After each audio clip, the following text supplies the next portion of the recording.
नमस्कार, मैं अशोक कुमार पांडे और स्वागत है आपका टीसीएच पर। हाजिर हूं इजराइल, फलस्तीन, लेबनान, ईरान, मिडिल ईस्ट और इसके बहाने सारी दुनिया की खबरें लेकर। ऐसा लगता है कि नेतन्याहू के दिन बहुत अच्छे नहीं चल रहे। अमेरिका गया था इस तलाश में कि शायद टैरिफ कम कर दे ट्रंप, लेकिन टैरिफ तो कम किया नहीं, एक धमाका उसके सामने ही कर दिया, जिसके बारे में यह कहा जा रहा है कि पहले से नेतन्याहू को कुछ भी पता नहीं था। और वो धमाका था ईरान से बातचीत का। ईरान से बातचीत वाला मामला थोड़ा और आगे बढ़ा है, आगे मैं डिस्कस करूंगा। और उस धमाके के बाद जब लौट के आया अपने देश में तो कोर्ट उसका इंतजार कर रहा था। कोर्ट में करप्शन वाला केस था। उसके वकील ने कहा कि साहब जो हैं प्रधानमंत्री महोदय बहुत थके हुए हैं, एक हफ्ते से बाहर घूम रहे थे, कोर्ट में आना उनका मुश्किल है। लेकिन कोर्ट ने उसकी बात नहीं सुनी और फाइनली उसको कोर्ट में जाकर गवाही देनी पड़ी। और अभी कोर्ट में वो गवाही दे ही रहा था कि इसके पहले ही हाई कोर्ट ने एक बड़ा फैसला कर दिया, वो ये कि शिन बेट के चीफ को जो नेतन्याहू ने निकाला था, रोनेन बार को जो बर्खास्त किया था कि रोनेन बार हमारा सहयोग नहीं कर रहा, हाई कोर्ट ने कहा है कि फिलहाल तुम रोनेन बार को निकाल नहीं सकते। फिलहाल शिन बेट के चीफ अपनी कुर्सी पर बने रहेंगे। अब यह नेतन्याहू के लिए बहुत मुश्किल कंडीशन है, क्योंकि शिन बेट के चीफ को, रोनेन बार को जिस तरह से उसने निकाला था, उसकी जगह पर नए आदमी का नाम भी घोषित कर दिया था, वो सब खटाई में पड़ गया है। दो ही तरीके हैं नेतन्याहू के पास। पहला तरीका यह है कि कोर्ट की बात मानने से इंकार कर दे। अगर वो ऐसा करता है तो इजराइल के अंदर एक बड़ा कॉन्स्टिट्यूशनल प्रॉब्लम शुरू हो जाएगा। पहले ही बहुत सारे लोग रोनेन बार के साथ खड़े हैं, विपक्ष तो खड़ा ही है, इसके अलावा भी लोग खड़े हैं। और दूसरा तरीका यह हो सकता है कि चुपचाप इंतजार करे कोर्ट के अगले किसी फैसले का। लेकिन इसका नुकसान यह होगा कि जो सबसे बड़ी सिक्योरिटी एजेंसी है इजराइल की, उसके ऊपर नेतन्याहू का कमांड नहीं रह जाएगा। शिन बेट का चीफ जब हाई कोर्ट से जीत के आया है तो वो अपने मन की करेगा और उसमें कई खतरनाक चीजें हैं। सबसे पहले 7 अक्टूबर के जांच वाला मामला है। शिन बेट के चीफ ने जो जांच की थी 7 अक्टूबर की, उसमें कहा था कि इसके लिए कहीं ना कहीं पॉलिटिकल लीडरशिप यानी कि बेंजामिन नेतन्याहू जिम्मेदार है। इसके अलावा पिछले दिनों में शिन बेट के चीफ ने कई आरोप लगाए हैं कि किस तरह से नेतन्याहू ने उससे ऐसे काम करने के लिए कहे थे जो लीगल नहीं थे। तो जाहिर है अगर वो अपनी कुर्सी पर लौटता है और लौट ही चुका है तो नेतन्याहू के लिए कई सारी मुश्किलें पैदा होने वाली हैं।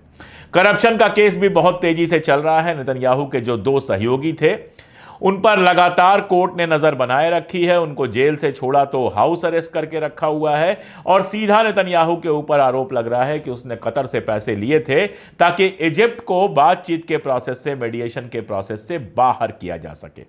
यह तो नेतन्याहू की अपने देश के अंदर हालत है। जाहिर है ऐसे में उसके पास एक ही तरीका है कि वो जंग को जारी रखे, और जंग को जारी रखने के लिए जरूरी है कि लगातार उसको आर्मी मिलती रहे। एक और खबर, और यह भी खबर इजराइल के अखबार में ही छपी है, इसको भी ध्यान से पढ़ना चाहिए। जब पहले मैंने कहा था कि जो रिजर्विस्ट हैं यानी जो आर्मी के रेगुलर एम्प्लॉय नहीं है लेकिन जंग होने पर आर्मी में शामिल होते हैं, वो इस बार जंग में शामिल होने से इंकार कर रहे हैं, तो कई दोस्तों ने कमेंट में लिखा था कि आप बढ़ा चढ़ा के बोलते हैं। मैंने ये बात भी वहां के अखबारों की बिना पर ही कही थी। अब एक बार और वहीं के अखबार की खबर देखिए। आईएएफ के जो चीफ हैं वो रिजर्विस्ट को धमकी दे रहे हैं। वो कह रहे हैं कि अगर आर्मी के लोग, जो रिजर्व आर्मी के लोग हैं, वो इस जंग में शामिल नहीं होते हैं, इस जंग में शामिल होने से इंकार करते हैं, तो उनको दोबारा कभी आर्मी में बुलाया नहीं जाएगा। ये सीधी सीधी खुली धमकी है कि तुमसे तुम्हारी जो ये नौकरी है, एक्स्ट्रा नौकरी है, वो छीन ली जाएगी। लेकिन इस धमकी के बावजूद लोग आर्मी में, जो रिजर्विस्ट हैं, वो आर्मी में आकर इजराइल के साथ और हमास के खिलाफ लड़ने के लिए फिलहाल तैयार नहीं दिख रहे हैं। इसकी क्या वजह हो सकती है वो आप अच्छी तरह से जानते हैं। 1.5 साल तक युद्ध चला है और उस युद्ध में फिलहाल जीत की कहीं कोई संभावना नहीं दिखी है। एक भी होस्टेज रिहा नहीं हुआ है। जो होस्टेजेस की फैमिली हैं वो काफ़ी नाराज़ और दुखी हैं।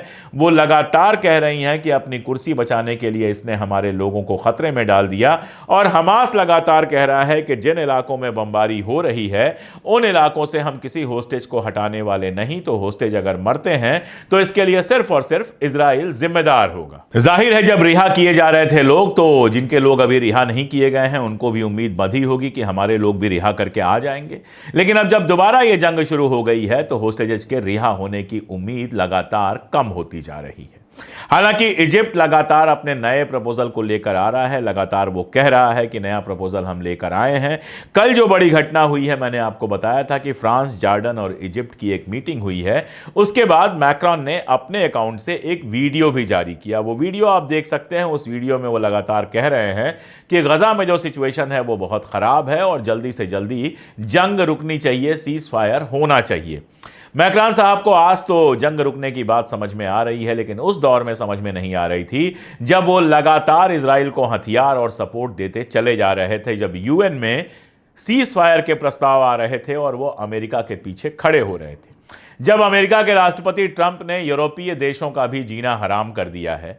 पहले उनको रशिया से तेल लेना बंद कराया कि रशिया से तेल लेना बंद करो, और जब रशिया से तेल लेना बंद हो चुका है तो कह रहे हैं कि आपको हमारे यहां से जबरदस्ती तेल खरीदना पड़ेगा। तब यूरोपीय देशों में बहुत सारी हलचल दिखाई दे रही है, यूरोपीय देश परेशान दिख रहे हैं। वरना तो अमेरिका के पीछे पीछे वो भी गजा के अंदर जो जेनोसाइड हुआ है उसके लिए उतने ही जिम्मेदार हैं जितना कि नेतन्याहू जिम्मेदार है।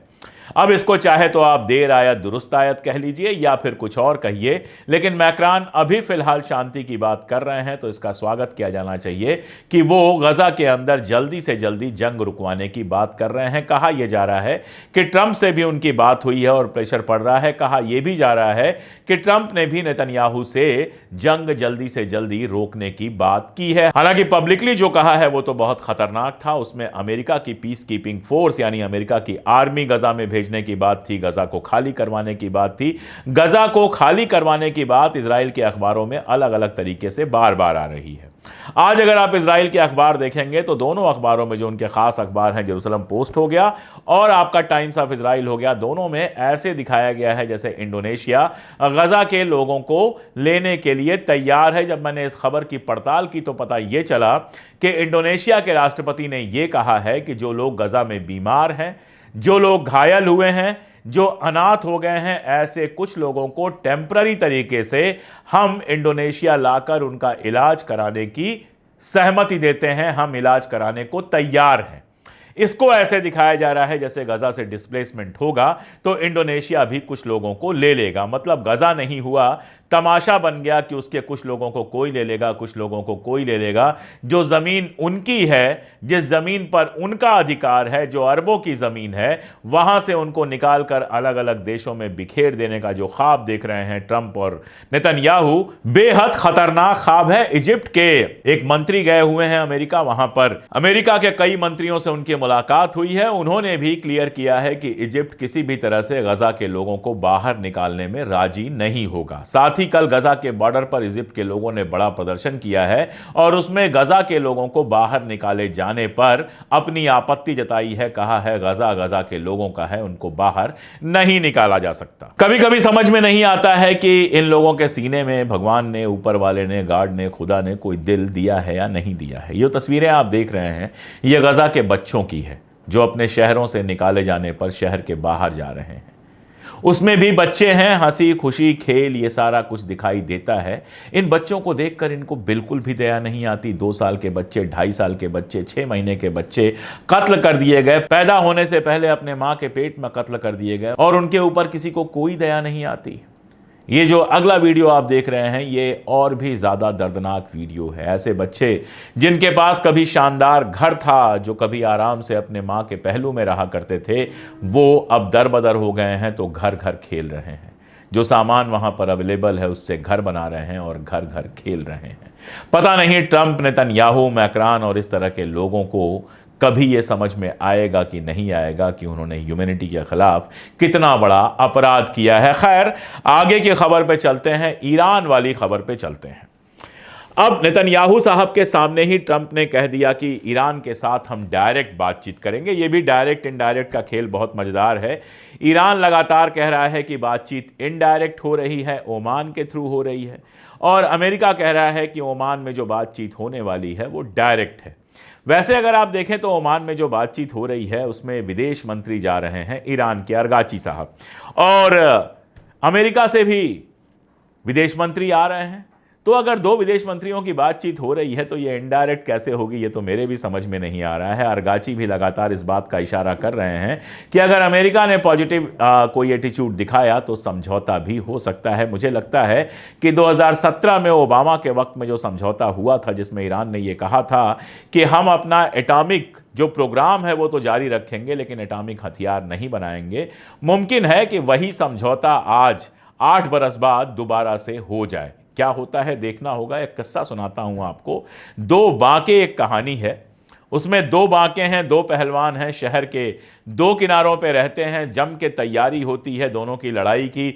दोनों कहते हैं आज उसका हाथ तोड़ दूंगा, आज उसका पांव तोड़ दूंगा, उसको नेस्तनाबूद कर दूंगा, उसको जमींदोज कर दूंगा, सब कुछ होगा।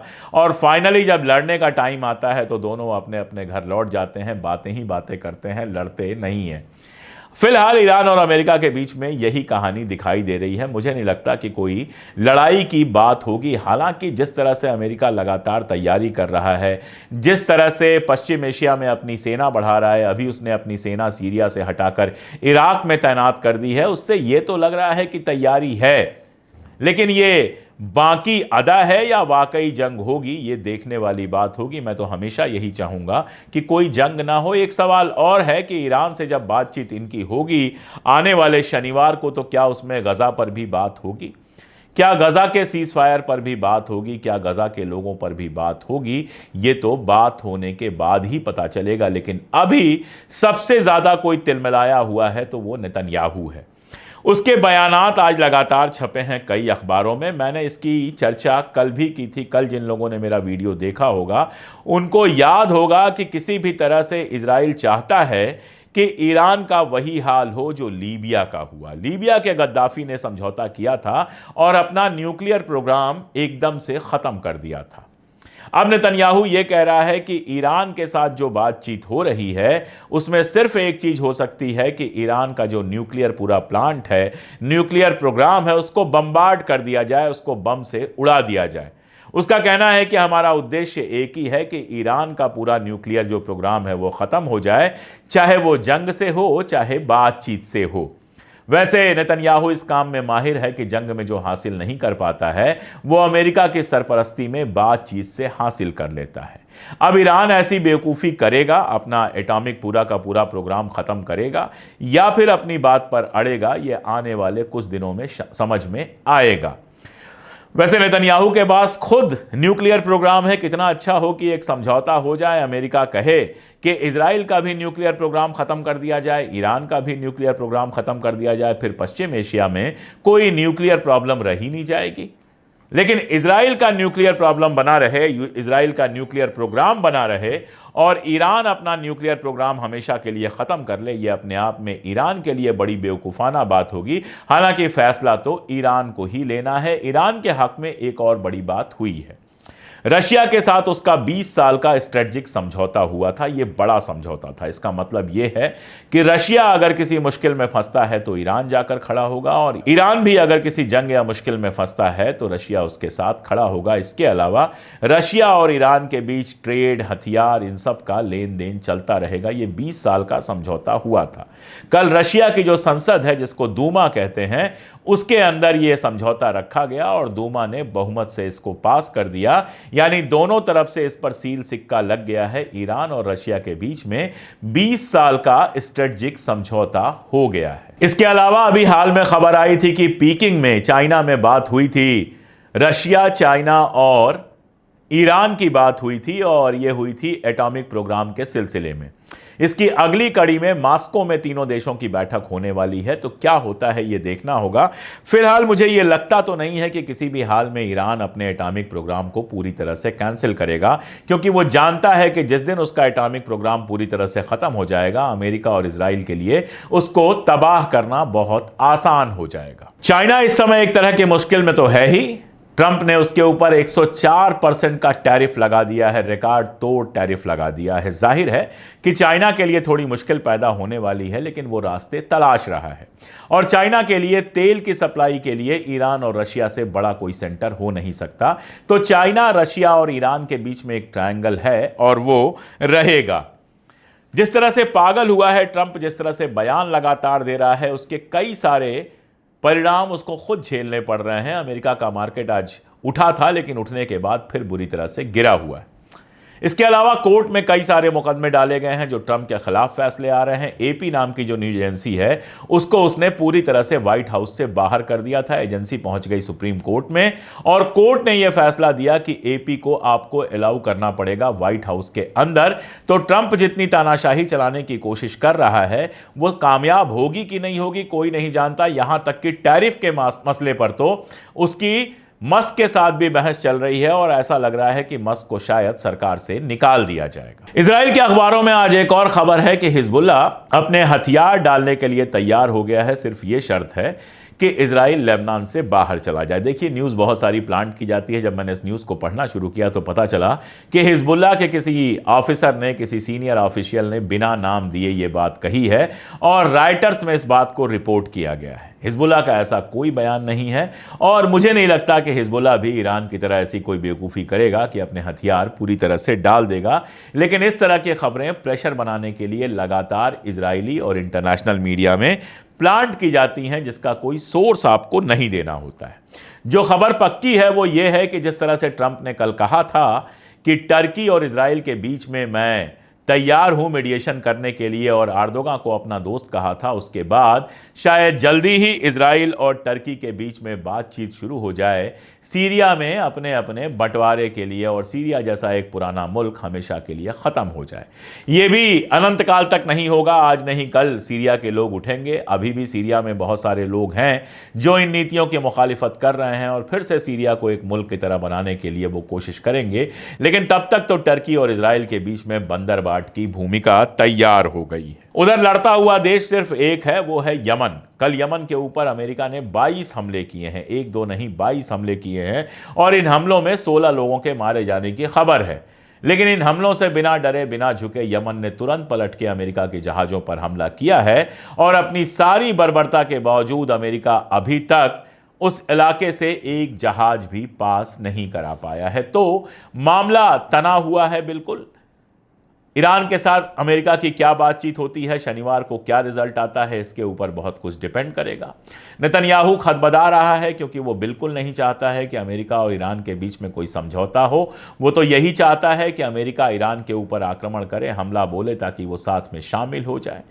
हमास के लोग पहुंच गए हैं कैरो सीज फायर के अगले राउंड की बातचीत करने, लेकिन अभी इजराइल से किसी तरह का कोई भी संकेत नहीं आया है। तो ये बातचीत आगे बढ़ेगी नहीं बढ़ेगी ये इस पर डिपेंड करता है कि ट्रंप ने नेतन्याहू से क्या कहा है। मैक्रॉन की अपील काम तभी आएगी जब ट्रंप ने नेतन्याहू के ऊपर कोई प्रेशर बनाया हो। अदरवाइज मुझे नहीं लगता कि सीज फायर की बातचीत बहुत आगे जाएगी अगर ट्रंप ने कोई प्रेशर नहीं बनाया है। ये फिलहाल हालात हैं। इन हालात में मिडिल ईस्ट एशिया है और एक चिंगारी जला सकती है सब कुछ, एक बारिश सब कुछ बुझा सकती है। देखना है कि आने वाले दिनों में चिंगारी बरसती है या बारिश बरसती है। जैसा जो होगा मैं लगातार अपडेट करता रहूंगा। जुड़े रहिए हमारे साथ, देखते रहिए हमारे वीडियोस। और आज मैं आपसे एक अपील कर रहा हूं, अगर मुमकिन हो तो हमारी मेंबरशिप ले लीजिए। 3 रुपये रोज से भी कम पर 90 रुपये महीने में आप हमारी मेंबरशिप ले सकते हैं और ये हमारी बहुत बड़ी ताकत बनती है। लिंक जो है